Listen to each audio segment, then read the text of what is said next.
Nazari is chairman of our BDS, Boycott, Divestment and Sanction. A very well-known figure in this country.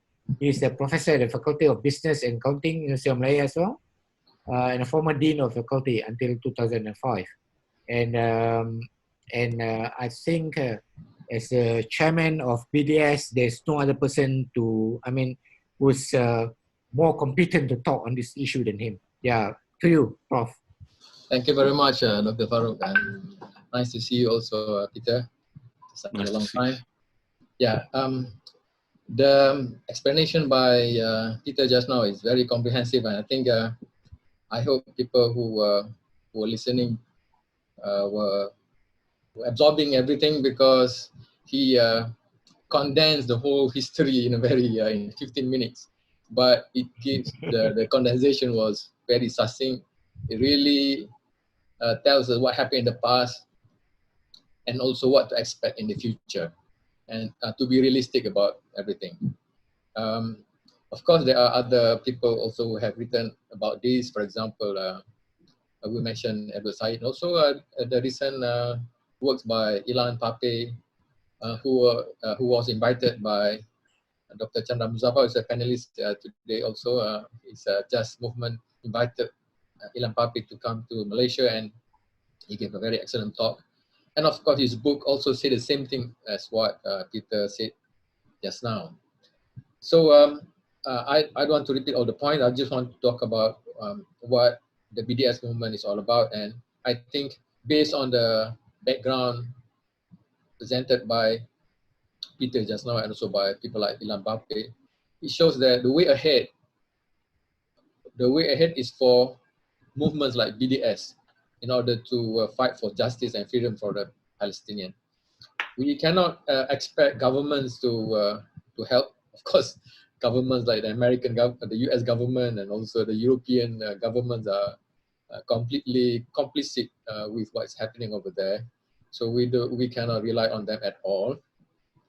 As Peter also mentioned just now, Oslo was a big setback, was a big mistake, and in that sense, therefore, we can also rely on the Palestinian Authority to also fight for the justice and for justice and freedom for the Palestinians.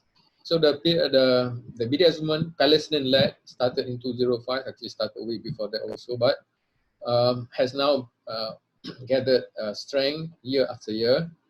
And that's what I'm going to present to you today, what it's all about, so that people may want to get involved with it. It is considered even by Israel itself, by Israeli government itself, to be the single most important threat to the state of Israel. And we know also the American government also passed a law. The Congress passed a law to make it illegal. Many candidates for the post of president of America promised to fight against BDS in order to impress the lobbying group. Of course, the IPAC is the most important one over there. So they always mention that if I become president, I will act against BDS. That shows how important BDS is in the fight for freedom and justice in Palestine. So what I'm going to do now is to share so that people will see the details of BDS, which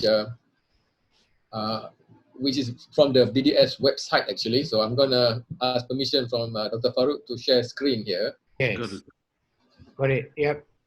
All right. So this is what BDS is all about. This is to educate some people. Of course, Peter and others are quite familiar already. But this is the BDS website, and it explains what BDS is all about. Boycott, divestment, and sanctions. I don't want to go to that, but this is the most important thing I want to share, which is the 3 demands of the BDS movement. And therefore, we don't have to discuss about 1 state, 2 state, or no state. We talk about what Israel should do in order to avoid being boycotted by the international community. We are talking about the citizens of the world who wants to see freedom and justice in Palestine. And the call of the BDS movement, number one, is to end its occupation and colonization of all Arab lands and dismantling the wall. This is something which the international community, by the way, supports this. The international community say that the West Bank is now, and Gaza is being blockaded illegally. West Bank is being occupied. Therefore, this must end. And if this does not end, then the country deserves to be boycotted. The second one is recognizing the fundamental rights of the Arab Palestinian citizens of Israel for full equality. Again, this is perfectly under international law as well. And we know, as Peter himself also explained just now, over there in what was historic Palestine, now called Israel, the Arab Palestinian citizens do not have equal right. They cannot simply live anywhere where they want to live. For example, there is a book written, a very excellent book, written by Ben White, with a foreword by John Duggett, Apartheid in Israel. Very detailed explanation of how the Palestinians are being treated as second-class citizens, what apartheid is being practiced over there, and this must end. And international community has a responsibility to make sure that the fundamental rights of the Arab Palestinian citizens of Israel to get their full equality. If they are not given the right, therefore Israel deserves to be boycotted. And then the next one is also an internationally recognized right, which was passed by the United Nations itself under Resolution 194, respecting, protecting, and promoting the rights of Palestinian refugees to return to their homes and properties, as mentioned just now, stipulated in the United Nations Resolution of 194.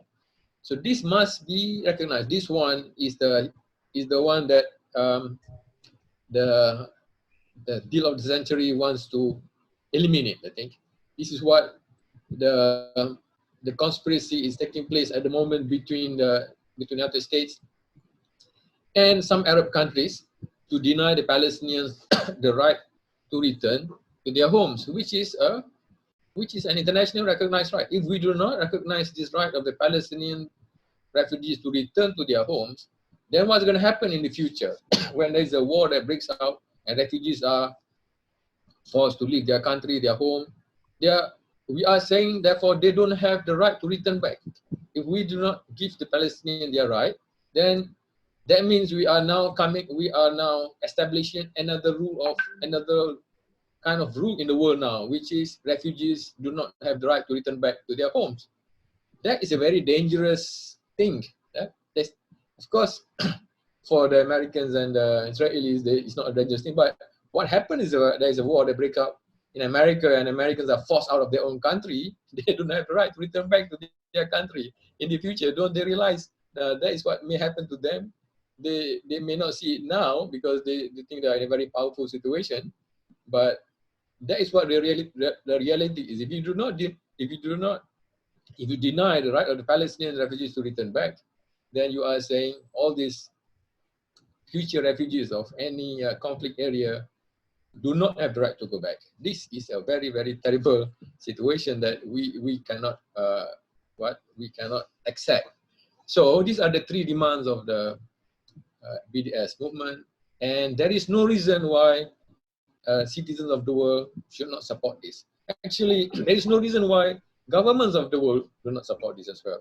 And this is the reason why I think Israel and the Zionist supporters in America are very scared of the BDS movement, because the demands of the BDS movement is very reasonable. It is the demand of human right, of international law.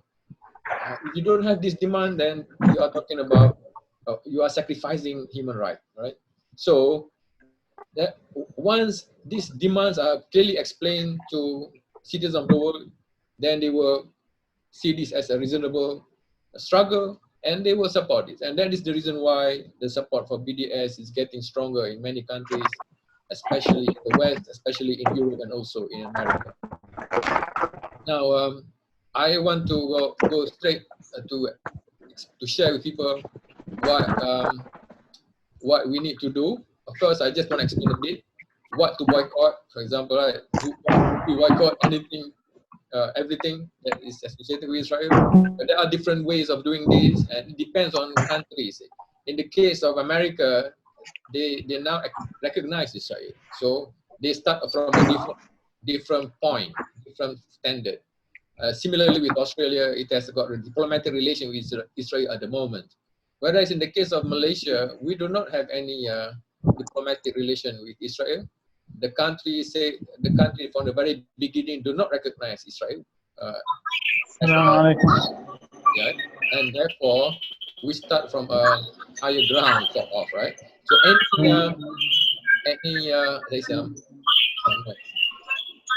I am being disturbed by some screeching noise. Okay, it's gone now. All right, so we in Malaysia, we support the stance of the Malaysian government that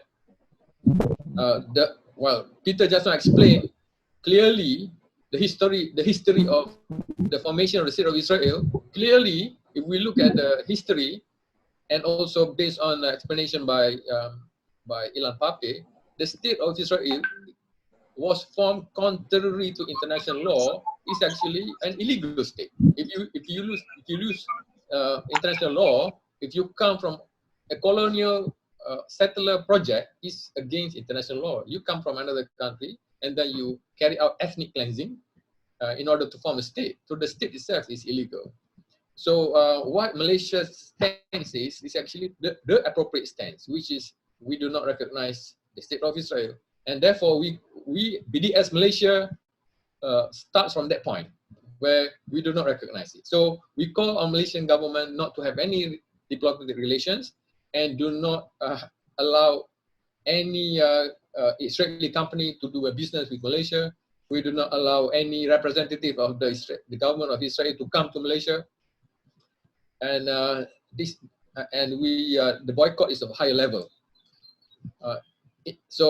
In other countries, their strategy may be different, and this is the beauty of the BDS movement. They allow the different countries to have their own strategies based on the three demands, right? For example, as I mentioned just now, in Australia, they recognize the state of Israel, so it's difficult for them to ask the Australian government to stop Israeli officials from coming to Australia, and they in fact very tough Australia, as you know. Even the Prime Minister of Israel, Benjamin Netanyahu, went to Australia last year, I think, and was treated very nicely by the Australian government. Well, that is a challenge for people in Australia to overcome. But we in Malaysia, we start from an easier easier stance, which is no relation whatsoever with Israel, and also we call for the boycott of companies that are complicit in the abuse of Palestinian human rights. And I want to share with people here what they are all about. We have a couple of companies I want to mention here. This is from the BDS movement, but we selected some important ones which are relevant to Malaysia. We boycott Hewlett Packard, for example, which is very complicit. They provide the machineries, equipment which are used by the Israeli army to commit human rights abuse toward the Palestinians. So this is a target which we have over here in Malaysia, which we campaign quite strongly. We also campaign for the boycott of Caterpillar, this is a very challenging target for us, because the Malaysian government has got a company that owns a company that distributes Caterpillar machines in this region, including to Australia. But this machine provided by Caterpillar is used by the Israeli army to commit human rights abuse. They are the ones that are used by the Israeli army to raise Palestinian villages to become a flat ground. There's no more houses over there, and also to build the illegal wall, etc., and also to destroy Palestinian orchards, olive orchards. These are all using machines provided by Caterpillar. So we put this as a very important target too, but unfortunately this at the moment, the webinar. this is a very important revenue for a state-owned company in Malaysia at the moment. But we will continue to target that. We also target this one here. There's no Israeli banks in Malaysia, so we don't have to worry about this one here. But we have this company called G4S, which is a security company, a British security company that provides a wide range of equipment and services to the Israeli government and military, including to Israeli checkpoints and to prisons where Palestinians, including many children, are held without trial and subjected to torture. G4S provides equipment used in Israeli-run checkpoints at the areas crossing between occupied Gaza and Israel, thereby directly assisting Israel's siege on Gaza. So this company, unfortunately, has got a very strong presence in Malaysia. They are the main provider of security services to companies, especially in the banking industry. The reason why they are able to do this is because Malaysians are very ignorant of the complicity of G4S in Israeli violation of Palestinian rights. So we are trying our best to educate people. Hopefully we have written to banks, and one bank has agreed to not use G4S services anymore. And we are hoping more companies will stop using G4S, and hopefully one day we can ask G4S to leave this Malaysia, as long as G4S continue to be assisting Israeli, the Zionist occupation of Palestinian land. If they stop it, they stop their complicity, then we can have normal relation again. We can allow G4S to come back to Malaysia. And I have want to share something else over here. No, I think this is some image of targets. These are international targets. And then I have, this is another one, just some more details of why G4S should also be boycotted by us in Malaysia. Most of the audience, I think now in this webinar are Malaysian, so they need to be informed of the complicity of G4S with human rights abuse by the Israeli military on Palestinians. That's actually basically what I want to share with you. We just to also mention that one of the participants in this, hopefully later on during discussion, you, Dr. Farooq, can allow her to speak. She is Apurva Gautam. She has registered. I understand she is from India. She is the BDS South Asia coordinator. And she coordinates BDS activities around the region, including in Asia. And therefore, I hope later on we can hear more from Apurva Gautam, one of the attendees of this webinar.